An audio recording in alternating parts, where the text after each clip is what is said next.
60-65 বছর জীবনে কি অন্যায় বিচার করেছি আমাদের জানা আছে না নাই? ওরে যুবক ভাই, কত অপরাধ করেছো, কত ওয়াক্ত নামাজ ছেড়ে দিয়েছো, কত গুনাহের কাজ করেছো, কত মিথ্যা কথা বলেছো, কত গীবত করেছো, শিকায়েত করেছো, কত অন্যায় বিচার করেছো। আল্লাহর কাছে যদি অন্তর থেকে তওবা করো, এই মাহফিল থেকে যাওয়ার সময় দোয়ার আগ দিয়ে আমি তওবা করাবো। যদি তওবা করো তাহলে আল্লাহ তাআলা আমাদের অতীতের সব গুনাহগুলো ক্ষমা করে দিবেন। জোরে বলেন ঠিক কিনা? আল্লাহ রাসূল সাল্লাল্লাহু আলাইহি ওয়াসাল্লাম বলেছেন, এই গুনাহ করলে, গুনার থেকে তওবা করলে শুধু পরকালীন জগতেও লাভ না, দুনিয়ায়ও এর লাভ আছে। আছে না নাই? আল্লাহ রাসূল সাল্লাল্লাহু আলাইহি ওয়াসাল্লাম হাদিস শরীফের মধ্যে ইরশাদ করেন, মাল্লাজিমাল ইস্তিগফার জাআলাল্লাহু লাহু মিন কুল্লি দাইকিম মাখরাজা ওয়া মিন কুল্লি হাম্মিন ফারাজা ওয়া রাযাকাহু মিন হাইসু লা ইয়াহতাসিব। আল্লাহর নবী মুহাম্মদুর রাসূলুল্লাহ সাল্লাল্লাহু আলাইহি ওয়াসাল্লাম বলেন যে যখন কোনো মানুষ ইস্তিগফারকে লাজিম বানিয়ে নিবে, হাঁটতে চলতে ফিরতে সদা সর্বদা আস্তাগফিরুল্লাহ আস্তাগফিরুল্লাহ আস্তাগফিরুল্লাহ, আল্লাহর নবী বলেন যে তার ইস্তিগফারকে লাজিম বানিয়ে নিবে, হাঁটতে চলতে সদা সর্বদা ইস্তিগফার ইস্তিগফার, আল্লাহর নবী বলেন জাআলাল্লাহু লাহু মিন কুল্লি যায়কিম মাখরাজা, আমি আল্লাহ তাআলা তার সকল সংকটকে আল্লাহ দূর করে দিবেন। বলেন সুবহানাল্লাহ। ও বাবা, বিপদের মধ্যে পড়েছেন, অভাবের মধ্যে পড়েছেন, সন্তানের চাকরি হয় না, মেয়ের বিবাহ হয় না, ও পর্দার অন্তরালের মা, কত চিন্তা দুশ্চিন্তার মধ্যে আছেন, একবার ধ্যান খেয়াল করে ইস্তিগফারের আমল শুরু করে দেন। আস্তাগফিরুল্লাহ আস্তাগফিরুল্লাহ, আল্লাহর নবী বলেন যে বেশি বেশি পরিমাণে ইস্তিগফার পাঠ করবে আল্লাহ তাআলা তার সব সংকট দূর করে দিবেন। ওয়া মিন কুল্লি গাম্মিন ফারাজা, আল্লাহ তাআলা তার সব চিন্তা পেরেশানি দূর করে দিবেন। ওয়া রাযাকাহু মিন হাইসু লা ইয়াহতাসিব, আল্লাহ তাআলা ইস্তিগফার পাঠকারীর জন্য এমন জায়গা থেকে রিজিকের আল্লাহ ব্যবস্থা করে দিবেন যা সে কখনো কল্পনা করতে পারে না। সুবহানাল্লাহ। যারা ইস্তিগফার পাঠ করবে আল্লাহ তাআলা তাদের জন্য এমন অজ্ঞাত স্থান থেকে রিজিকের ব্যবস্থা করে দিবে যা সে কি করতে পারবে না, ধারণাও করতে পারবে না। সূরা নূহ এর মধ্যে আল্লাহ বলেছেন, ফাকুল তুস্তাগফিরু রাব্বাকুম ইন্নাহু কানা গফফারা ইউরসিলিস সামাআ আলাইকুম মিদরারা। আল্লাহ বলেন আমি বললাম যে তোমরা রবের কাছে ক্ষমা চাও, ফাকুল তুস্তাগফিরু রাব্বাকুম, তোমরা তোমাদের রবের কাছে ক্ষমা প্রার্থনা করো, ইউরসিলিস সামাআ আলাইকুম মিদরারা, তিনি তোমাদের জন্য বারিশ বর্ষণ করবেন, আর বৃষ্টি হলে রিজিকের ব্যবস্থা হয়ে যায়। জোরে বলেন ঠিক কিনা? ইস্তিগফার এমন একটা আমল করলে, বিপদ আপদে অনাবৃষ্টির সময় করলে আল্লাহ সকল সংকট ইস্তিগফারের মাধ্যমে কি করে দিবেন, দূর করে দিবেন।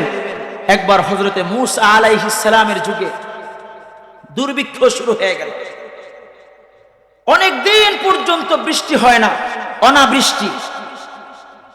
বনি ইসরাইল সকলে আল্লাহর পয়গম্বর হযরতে মূসা আলাইহিস সালামের কাছে আইসা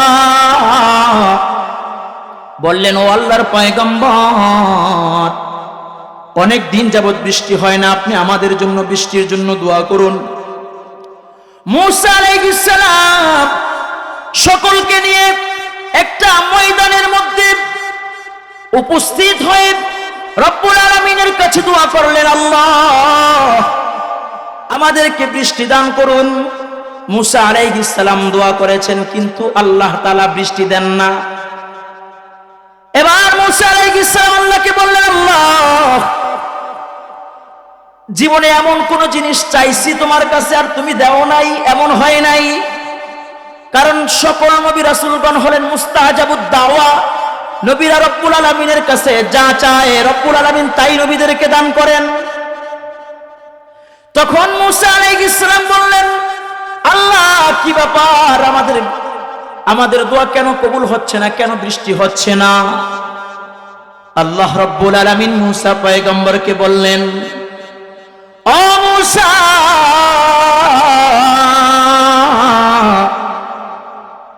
তোমাদের সাথে এমন একজন পাপিষ্ঠ আছে যে পুরা জিন্দেগি ভর আমার নাফরমানি করতেছে, যার উপরে আমি অসন্তুষ্ট, যার কারণে তোমাদের কারো দোয়া কবুল হচ্ছে না আর বৃষ্টিও হচ্ছে না।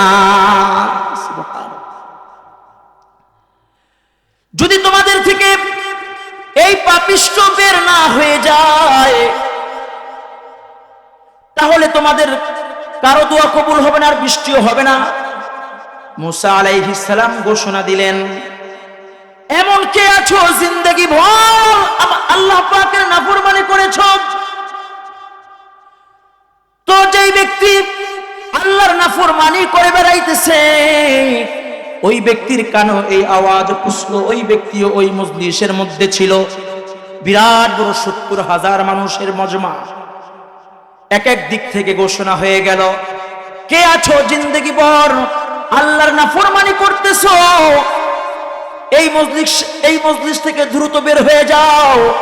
যখন এই ঘোষণা দিল, এই পাপিষ্ঠ বললেন, মনে মনে ভাবলেন, যদি আমি এই মজলিস থেকে বের হয়ে যাই, তখন আমি যে একজন অপরাধী, মানুষ আমাকে অপরাধী হিসাবে চিনে ফেলবে। আর যদি আমি এই মজলিসের মধ্যে থেকে যাই, তাহলে আল্লাহ তাআলা মূসাকে ওহীর মাধ্যমে জানিয়ে দিবে যে আমি অমুক স্থানে দাঁড়িয়ে রয়েছি। সেটাও আমার জন্য শরম, আমার জন্য লজ্জাকর। আর বের হয়ে যাব, এটাও আমার জন্য লজ্জাকর। এবার এই পাপিষ্ঠ কোন দিকে চিন্তা ভাবনা না করে মাথাটা জমিনের দিকে, নিচের দিকে তাকায় বলতেছে, আল্লাহ,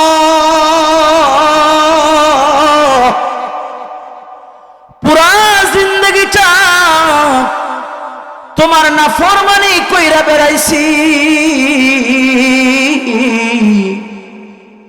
তুমি কোনদিন খানা বন্ধ করে দাও নাই, কোনদিন পিনা বন্ধ করে দাও নাই।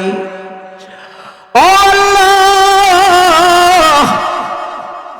তোমাকে কখনো আল্লাহ বলে ডাক দেই নাই গো আল্লাহ। আমার কারণে তুমি বৃষ্টি দিতেছ না আল্লাহ। তোমার কাছে আমার সারা জিন্দেগির জন্য, আমার সারা জিন্দেগির নাফরমানির জন্য আমি তোমার কাছে তওবা করতেছি আল্লাহ। আমার জিন্দেগির গুনাহগুলো আল্লাহ মাফ করে দাও। যখন এই পাপিষ্ঠ এই কথা আল্লাহকে বলতেছে আর চোখের পানি পালাইতেছে, আল্লাহকে বলতেছে আর চোখের পানি পালাইতেছে, সঙ্গে সঙ্গে রব্বুল আলামিন বনি ইসরাইলকে বৃষ্টি দিয়া দিলেন। এবার মূসা আলাইহিস সালাম আল্লাহর কাছে নিবেদন করলেন, আল্লাহ,